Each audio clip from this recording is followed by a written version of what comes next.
Hello, mouses!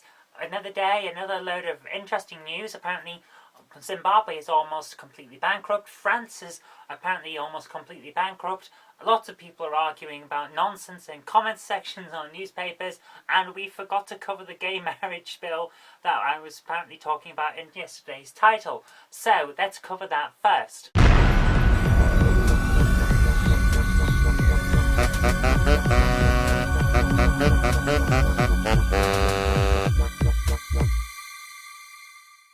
Okay, so the gay marriage bill has been released. It's had its second reading in Parliament, which means we now know what's actually in it.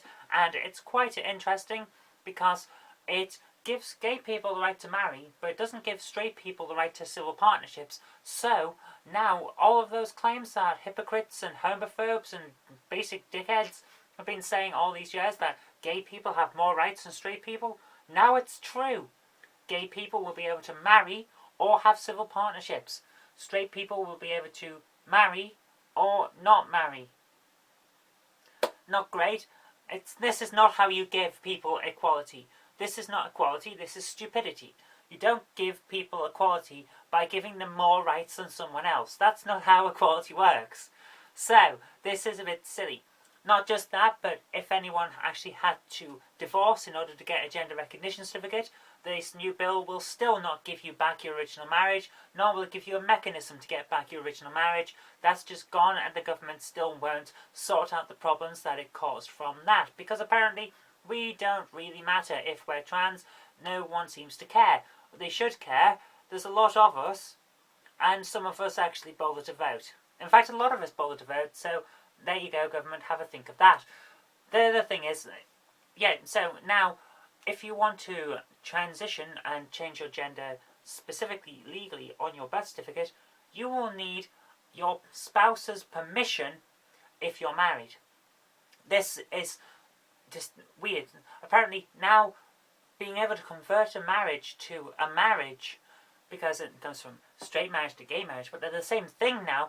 They're actually the same mechanism, but it requires someone's permission and consent, because now, if you have a document that says, oh, you're in a same-sex marriage, apparently the fact that this piece of paperwork suggests that you might be gay trumps someone's legal rights. What the hell were they thinking when they put this in? You don't ask someone else permission to exercise your own rights. There are no words for how bad this is.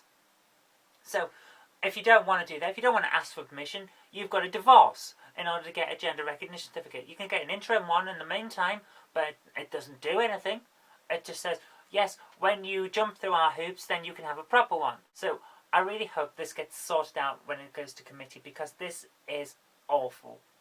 Okay, what else is going on in the world? Let's just leave that for a side and have a look at Zimbabwe. It has $138 left in its bank account, the entire country. It now can't afford to basically do anything. It can afford to maybe get some shopping in, but that's about it. It can't even really afford to basically have a press conference to say they're bankrupt. They can't afford it. Hiring cameras costs more than the money they've got left. But I have to admit, I was very surprised with this news, because I thought Zimbabwe was already bankrupt, but apparently it's got a little bit of cash left. What I'd like to know, however, is what size Mugabe's bank account is, and his other cronies that have been troughing it for the last decade as they've been stealing people's land and giving it to people who don't know how to run it. How much of Zimbabwe's finances have they troughed and stolen away and just hidden somewhere?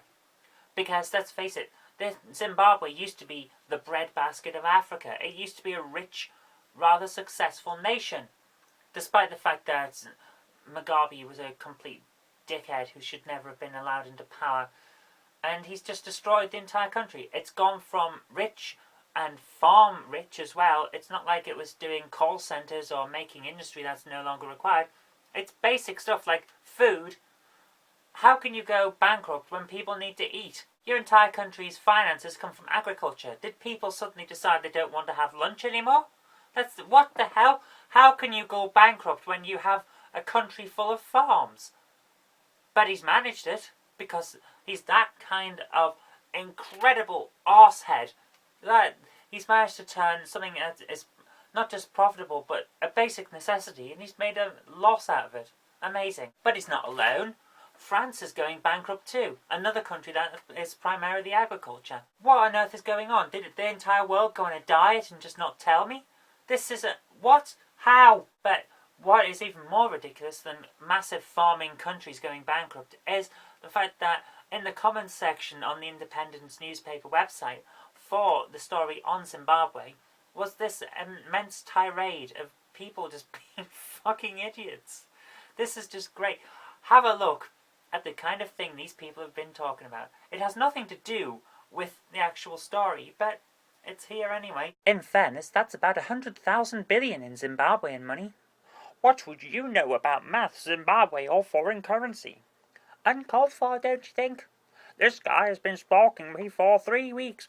I've asked him to stop, but he won't. He hates the English and makes it known.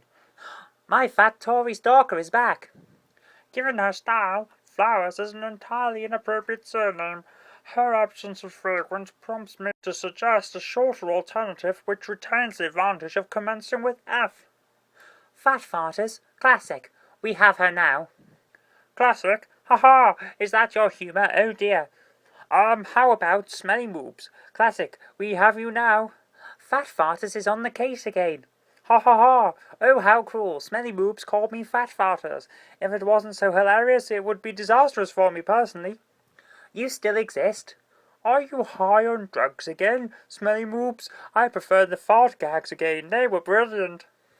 He's stalking me. It must be love, or some kind of strange, perverted, non-mutual attraction. Please stop following me, you skirt-wearing junkie. You're the one posting in my threads, mate. There's never been a thread you started I posted in. Stop stalking me, you junkie freak. Deal. I won't post in any thread you start. Return the favour? Less? Leave. Nobody likes you. Speak for yourself. I think everyone would rather be shot for the hypocrite English-hating junkie wannabe that you are. Would you ever trust that? Stop stalking me, and I will consider it. Go away. Stop stalking me. I have agreed to this already. Now go away. Stop stalking me, junkie. So there's that. Okay, moving on to other things. The Scottish Government has decided that actually no, they can't word the referendum on independence in a way that suggests that it's inevitable that Scotland's going to leave the Union. That's very good, because I don't like people trying to push their point of view through really strongly biased wording in polls and referenda and things like that. It's not on. If you want a referendum, fine, we'll have a referendum. But you don't get to push your agenda in the actual questions on the referendum. That's just not on. So, neutral wording. Instead of saying, do you agree that Scotland should be an independent country, which I think you'll agree is quite biased in how it's worded, they're going to instead say, should Scotland be an independent country, yes or no? Much better. It's neutral. It's saying, we'd like your opinion, not, we think this is going to happen. Do you want to be part of it? Because that's just not on. But we've said a lot on Scotland before. I'm one of those people who thinks that Scotland shouldn't leave the Union. We're better off as a whole, rather than independent and having to struggle for ourselves. We'll see what happens next year. Apparently in the autumn of next year we're going to have the referendum. Well, I say we. Scotland's going to have the referendum, and I'm going to sit here probably all night while the BBC debates over it and shows us the election results, and I'll probably live stream that. That's my plan anyway, so we'll see what happens there. But I want to move on to the final story that I want to talk about today, which is Bang with Friends, a Facebook application from California that allows people to basically select all of their friends on Facebook that they want to have sex with, and if anyone else happens to be using this really, really odd and rather creepy application, which no doubt is taking all of your data and selling it, and that's how they're getting the money from it, but if they're also using this application and they've marked you as someone they'd like to have sex with, then the application will mark that and highlight it so that you two can hook up and have sex. Lovely.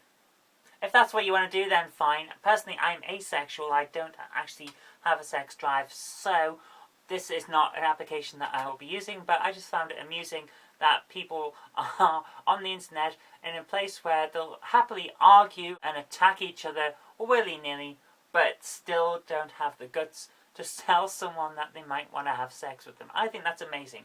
People will electronically punch each other in the face all day, but people are still far too shy to ask anyone else out. eventually when everyone's online and everyone is just as introverted as the stereotype for Facebook users and basically internet users in general is prevalent, then perhaps we can solve the overpopulation problem by no one ever daring to ask anyone else, while also attacking everyone else. Anyway, that's all I want to talk about today, so I'm going to leave you with that. A couple of countries are going bankrupt. People are trying to use the internet to have sex again, and we've also discussed gay marriage. So that's a lot to cover, but thank you very much for keeping with it. So in the end, if you did like this, remember to click the like button, share it with your friends so that they can see what's been going on in the world as well, and subscribe for future videos. But until next time, I've been Zoe Kirk-Robinson. You've been watching the Knob Mouse channel. I'm off to find something that can clear the throb in my throat, so I'll see you tomorrow.